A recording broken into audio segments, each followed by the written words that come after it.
the king who repeated the prophetic cycle.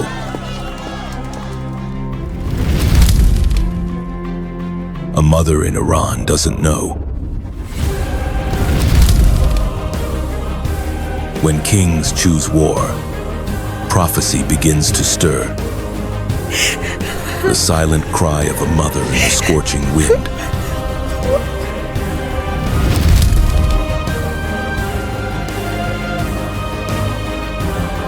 A warning from a shadow in the dream.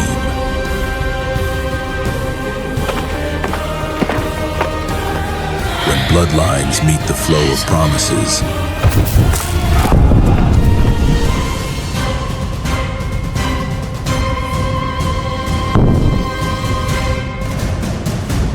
when the promise becomes a battleground.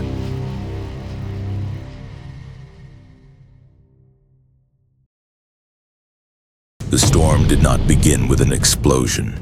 It began with a word, a simple news report slipping through the blue screen among millions of tangled headlines. Iran officially declares they are ready to respond. Somewhere else, thousands of miles away, Israel puts its fighter jets on combat alert. The entire Middle East boils again, and the world holds its breath. But there's one question few ever pause to ask. Why is it always Iran? Why does the name Persia, once buried in ancient scrolls, keep reappearing in the headlines? And if this is not just political conflict, not just oil, weapons, or ambition, then could something deeper be repeating?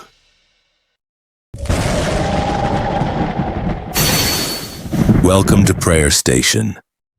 No one talks about the old king anymore. The one who ruled over 127 provinces from India to Ethiopia. The one who held a 180-day feast just to show off his glory. The one who thought he was the center of history but never knew that every step he took was recorded by a higher power, to one day be awakened in the smoke and fire of a new age. That man was Xerxes, the king of Persia, and his echo now lives again in today's declarations of war. It is no coincidence that Iran aims its arrows at Israel. It is no coincidence that Jerusalem becomes the center once more. And it is no coincidence that ancient prophecies, once mocked, are now beginning to resound amid the smoke of gunfire. Because maybe we are not just living through a war, we are stepping into the opening of a prophecy about to be fulfilled. Can you hear that echo? A faint sound, not from tanks, but from history rewriting itself. Because if Persia truly returns, then this is not just war, this is the sound of a bell. The king who repeated the prophetic cycle. Xerxes was not a fool. He was not an obscure king. He was a man who once made the entire Western world tremble. With a mighty fleet, he marched into the Aegean Sea, igniting a war that future generations would call the clash between East and West. But he did not know. He had already been mentioned before he was even born. To him, every decision was strategic. To heaven, every step was fulfillment. That is what man doesn't understand. A king may think he's leading history, while in reality, he's simply stepping into a role written long ago. Xerxes attacked Greece with burning pride, but in the unseen realm he was just a shadow of a greater battle between human arrogance and God's divine plan. And when he failed, Persia began to fall. It wasn't just the collapse of an empire. It was the first marker in a theological shift, where a prophecy of kingdoms began to unfold generation by generation. Daniel's dream of the statue with the golden head, silver body, iron legs, was not a fairy tale. It was a map, a divine map for the ages, for empires, for those who thought themselves invincible, but didn't know they were living on borrowed time. And today, as Iran once again raises its head, as the tone of its leaders fills with confidence and condemnation. As the world watches a nation daring to challenge all Western alliances, do you see it? An old cycle is returning, not because the Iranians read the Bible, but because the Bible had already read them before they knew where they stood. What you're witnessing is not the start of a conflict, but the continuation of a prophetic chain that began in Babylon. Xerxes went full circle to arrive at defeat, and modern Iran is walking that same road again. Can you hear the footsteps of prophecy?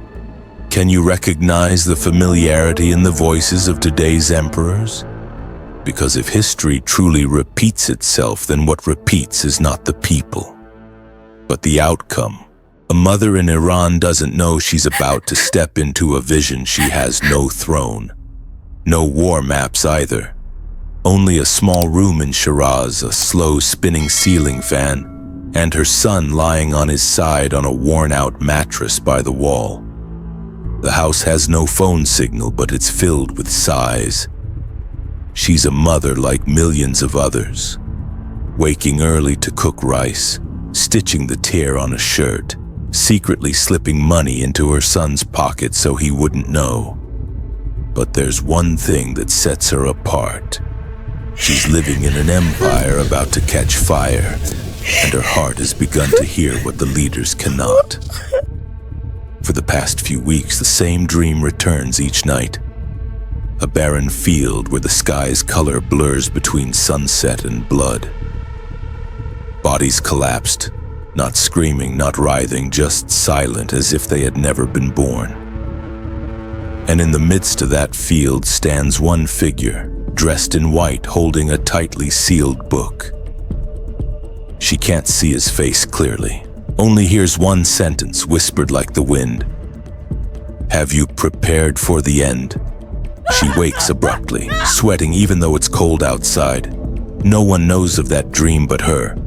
No church to ask, no prophet to explain. Just a terrifying stillness, knocking on her heart every time she hears the fireworks from the western border. She doesn't understand the symbols in the holy books, has never read visions or ancient revelations. But one thing she knows well, with the heart of someone who has tasted loss, that something is coming. Not because she heard a voice, but because the silence is becoming too heavy. She can't name it.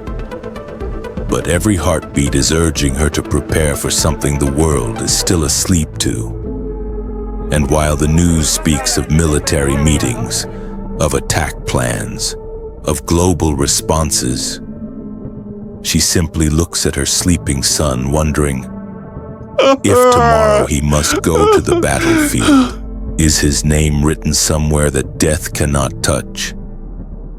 She may not be a prophet, but she's about to become part of a prophecy. She just doesn't know it yet. When kings choose war, prophecy begins to stir. In a closed meeting room in Tehran, men in dark suits bow their heads in discussion. Maps spread wide, crimson borders, cold camera lenses waiting for official statements. But one thing is missing from those classified documents. No general sees it, no advisor calculates it. It's the rustling, not from the wind but from invisible pages starting to turn.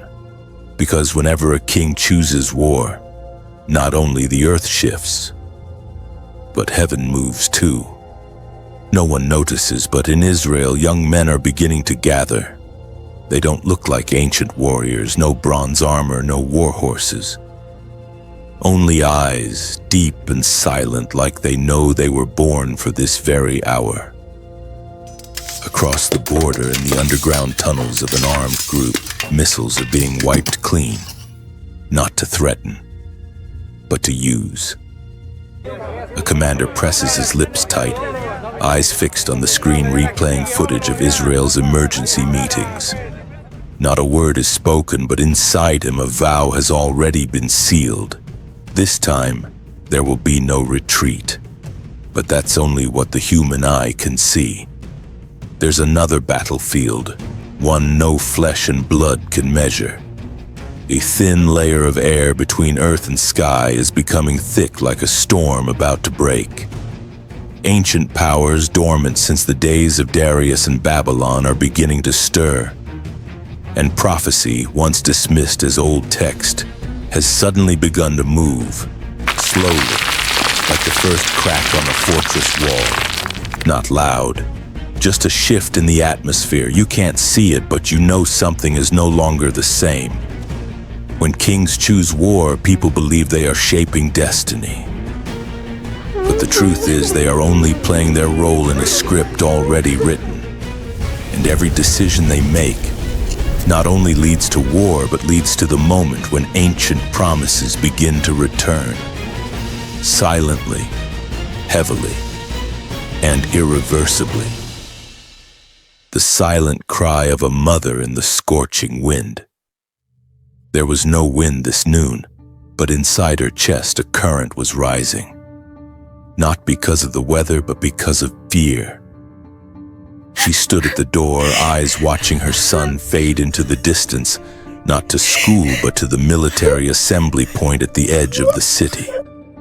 He wore a new uniform, shoulders straight, eyes cold, but she saw behind him the shadow of something that had no name.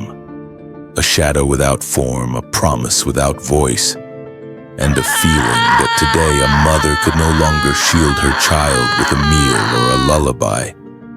Because there are days when a mother cannot save her child from war. She can only cry where no one sees. She turned back inside, closed the door gently as if even the slightest sound might shatter what she was hiding. On the table, the old phone lit up with a message. Israel sends troops to the northern border. Tensions are rising. She doesn't understand politics. She has no side, only the heart of a mother about to be torn between duty and life. Last night she dreamed of the red field again. This time there was no man in white, only a whisper soft as the wind. The time is near. She wanted to scream, how near? Near to whom? So near that my child won't make it back home? But no one answered. Only the hot wind brushing over the roof, not carrying dust, but carrying a strange scent. The scent of a furnace about to open. She knelt on the old rug, no longer praying in language. Only broken breaths and tears, not falling with sound, just soaking into the ground. Because she knew if she couldn't keep her child from war, then at least his soul must be kept for a higher place. She was not Esther, not Miriam, had no grand mission in Scripture. But she knew something was knocking at her door, not with trumpets, but with tears. A warning from a shadow in the dream. That night she couldn't sleep, but when she dozed off to the creaking of the fan, the dream rushed in like an ancient undercurrent flooding her mind. There was no light, no color, only a gray void, and a shadow standing in the middle, as if it had been waiting for her there since before she was born. The shadow said nothing.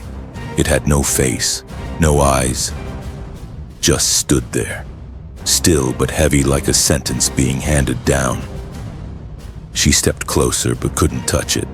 The distance between them small, yet blocked by a spiritual barrier she couldn't cross.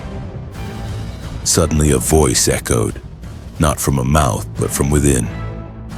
They have reignited the battle of the last days. She shuddered, not from fear but because that voice still felt strangely familiar, as if she had heard it as a child lying in bed when her heart hurt and no one understood. She asked, "Who are they?" The shadow stayed silent. A gust of wind swept through the dream space, carrying the sound of metal bells like those in forgotten ancient temples. Then the voice came again, this time slower, heavier. There are hands rising, not to protect, but to bring an end. Then she saw from afar a row of hills smoldering, smoke not rising, but the earth cracking. She heard the earth breathe, heard drops of blood fall without a single cry. And in that moment she knew. This was no longer a dream, it was a warning. An invisible gate was opening, not for her to see, but for her to choose. She asked without knowing why, "What can I do?" The shadow responded, but not with words. It raised its hand slowly and pointed to her heart. She jolted awake, sat up in the darkness of night, her chest still damp with sweat and her hands trembling softly as if still feeling the cold from that dream. In the quiet room, she breathed deeply, no one beside her, no one to understand. But she knew that shadow wasn't imagined, and the answer wasn't outside her. It had been placed inside her all along. The Jews are awakening, but not everyone is ready on the other side of the world.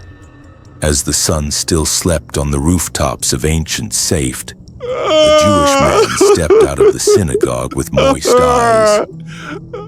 Not because of the sunlight, but because of what he had just felt in his soul while reading the old prayers again.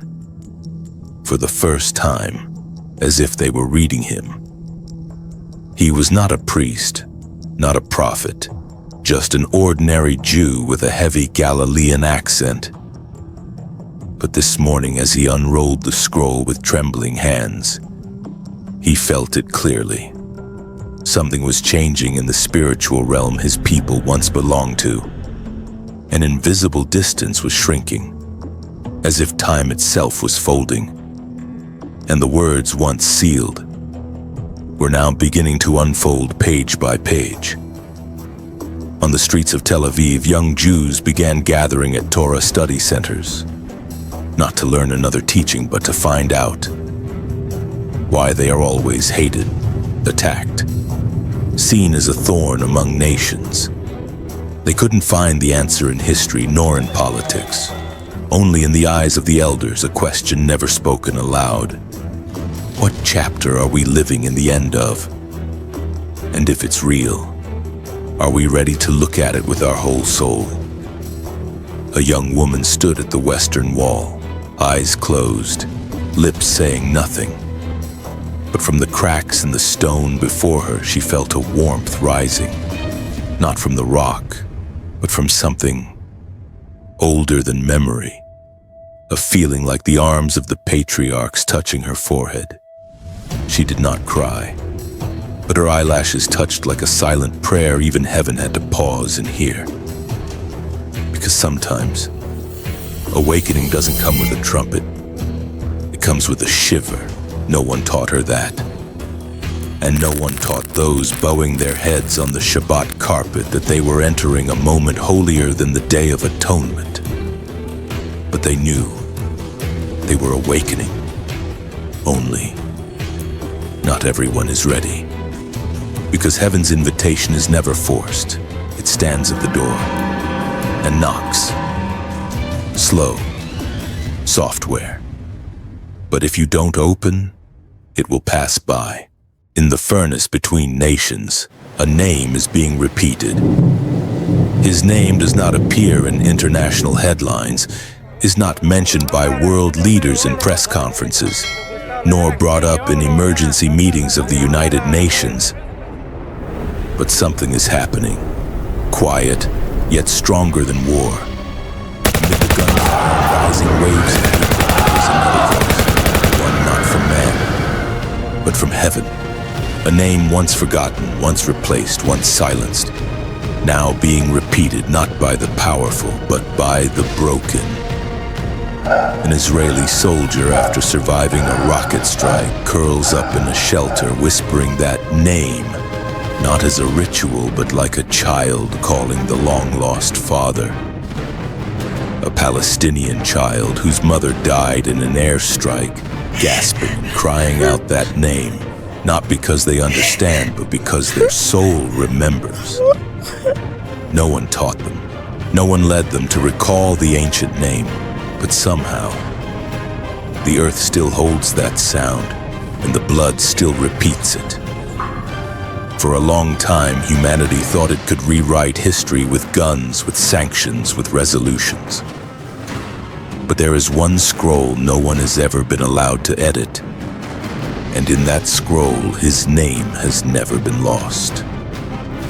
Now as nations like red-hot iron clash in an invisible furnace, as Iran roars in the voice of ancient Persia, as Israel trembles in fury and fear, something is rising slowly, not above, not below, but from within the land.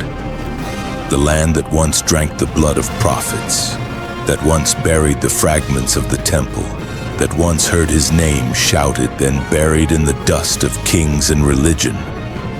Now, that name is being repeated, not loudly, but each word, like a sacred drumbeat, not led by any commander, but whispered again by the Spirit himself, through mouths once blind, but now beginning to see.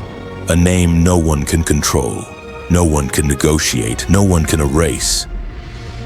And when that name begins to echo again across the battlefield, the world, even if it doesn't believe, will bow. Because no one can deny what has been etched into the heavens and whispered in the hot wind of a night at war. That name is returning, and the only question left is not, is it real? But do you remember that name? When bloodlines meet the flow of promises.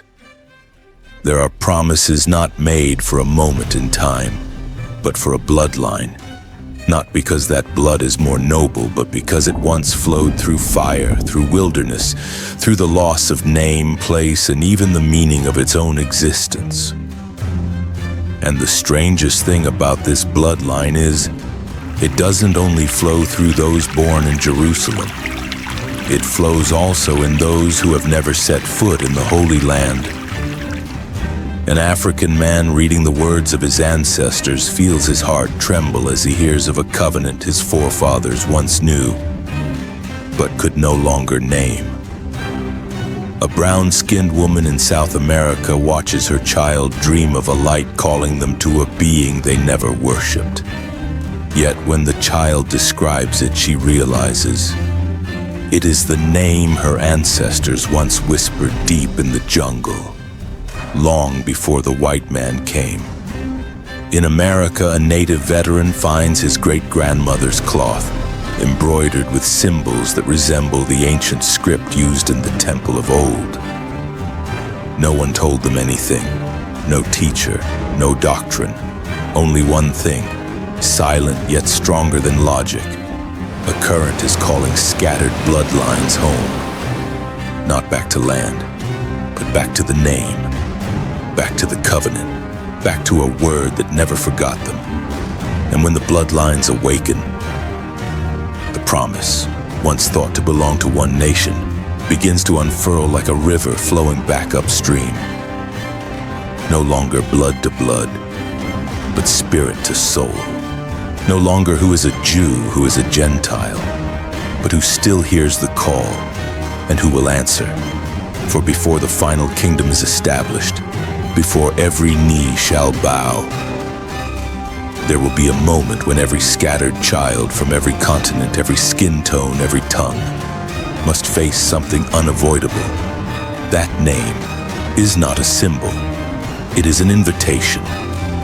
And that invitation does not come to the strong, but to the one with a tender heart, when the promise becomes a battleground. Not everyone rejoices when that name returns. Not every force remains silent when the lost find their way home, because a promise, if real enough, will always provoke a resistance just as real. And now, that very promise is becoming a battleground, not on the grass of Golgotha, nor just in the deserts of the Middle East, but in every nation, every church, every soul. In places where that name is mentioned, confusion begins to rise. Those who once wore religion as armor begin to see it crack. Those who thought they belonged suddenly panic when they realize they were never truly called by their real name in heaven's book. In this world, the promise of a righteous kingdom is no longer just a Sunday sermon of hope. It is a nightmare to those building thrones of their own. Because if that king returns, then every other throne will be overturned. If that name is exalted, then every other title will fade. And that is why, as the gates of restoration begin to open, the attacks become fiercer than ever. A little girl in Ukraine is caught whispering a strange name in prayer and taken away as if it were terrorism. A man in Iran is tried in secret for leaving tradition to follow a one no one taught him about. In Africa, communities are wiped out simply for keeping a different day of rest. The calendar their ancestors believed came from heaven. No one calls it a religious war, but everyone knows blood is being shed not over territory, but over a word once spoken and now irreversible. A word that was promised from the beginning. A word returning through the ashes of war. A word both heaven and hell are watching, because the time for silence has ended. And if you ever thought you were just a spectator, then maybe you've forgotten that this battleground is not only in the land of Israel, but in the soul of every person who hears that name. Right now, right here, the final invitation in the final darkness. Sometimes light doesn't flash in the daytime, but appears in the darkest moment, not where the city lights still shine, or where loudspeakers still broadcast the news, but where a mother quietly holds her child's lifeless body asking in silence, "Where did we go wrong?" Where a soldier sits in a freezing stone bunker, no longer knowing who's right or wrong, only hearing his heartbeat ask, "Am I still human?" And in those moments, the final invitation is spoken, not from the voice of a cleric, not appearing on satellite TV, not accompanied by thunder or a pillar of fire, just a quiet feeling in the soul that someone is still waiting. That one road has not yet been closed. That name, the name the world tried to erase, to blur, to rename, is still echoing in the bones of the broken. And if you can still hear it, then you have not been left behind. If your heart still aches, then you are not entirely dead. The invitation does not ask if you follow the right religion, if you studied enough, if you earned enough merit. That invitation only asks, "Do you still remember me?" Even just a little, even just a faint cry among 100 voices, because he doesn't need a crowd, only one true response, not from the mouth, but through tears, not by doctrine, but by a shattered heart. Because this world, though it may collapse, though borders may be redrawn, though nations change names and gunfire takes turns, one thing remains unchanged. That door is still open. Not forever, but right now, it's still open. And when darkness covers the nations, when all artificial lights go out, when no one trusts anyone anymore, there will be souls who begin to walk, not because they're certain, but because they cannot not walk. Because that invitation is the final breath of hope. And if you're hearing these words, then that invitation is also for you. Maybe you watched until the very last second. Not because this video is entertaining, but because something in you is still thirsty. Thirsty for an answer to the times. Thirsty for a door in the darkness. Thirsty for an invitation the world cannot give. If throughout this journey you felt your heart stir, then please don't keep that to yourself. Share this video, because maybe there's another soul standing at the edge, and just one light you send could lead them back. Subscribe to this channel. if you don't want to miss the warnings and revelations that will continue to unfold. Not for entertainment, but for preparation, for what is coming. And if you're still sitting there in the late night, in the confusion, in the pain no one understands, I pray for you that your spiritual eyes will be opened, that your heart will not harden at the sound of the call, that even if the world collapses, you will stand firm in the name that cannot be shaken. May you be one who still listens, still believes, still returns. For the time is near and the door is still open. Step through before everything closes.